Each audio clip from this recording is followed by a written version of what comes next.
रामकृष्ण हरी. मी हब्बाबाई advocate Maharudra Maharaj जामखेडकर.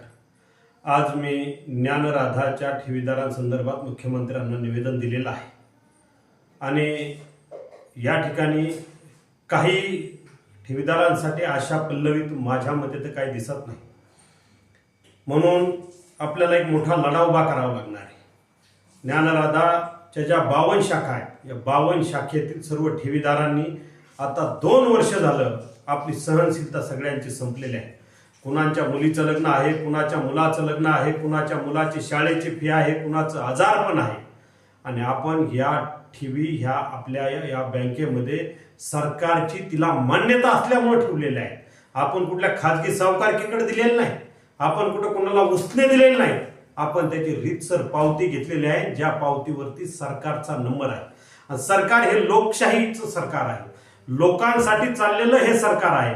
जर या प्रकारे जर सरकार जर जनतेकडे लक्ष देत नसेल तर ते लेकरू रडल्याशिवाय आई पाजित नाही. त्याप्रमाणे आज आपल्याला मोठा लढा उभा करावा लागणार आहे. आपण या 1 महिन्यामध्ये सर्व ठेवीदारांनी एकत्र या, 52 शाखेतील 52 लोकांनी एकत्र या.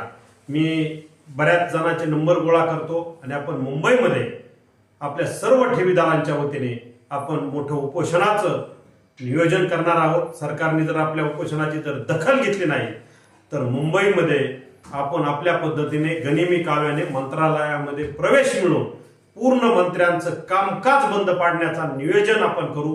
कारण ठेवीदारांनी आता मोठ्या प्रमाणात लढा उभारल्याशिवाय आता आपल्याला कोणीही साथ देणारा नाही, ही गोष्ट माझ्या लक्षात आली. म्हणून सर्वांनी या लढ्यामध्ये सहभाग घ्या आणि सगळ्यांनी आपल्या आपल्या नावाची यादी करा आणि त्या याद्या एकत्रित गोळा करून आपण सर्वजण मुंबईला जाऊ यासाठीचं नियोजन करा. मी त्यासाठी आपल्या बरोबर आहे आणि तुम्ही म्हणताल त्या पद्धतीने आपण तारीख निवडू आणि आपण सगळेजण त्या ठिकाणी जाऊ एवढी विनंती करतो. रामकृष्ण.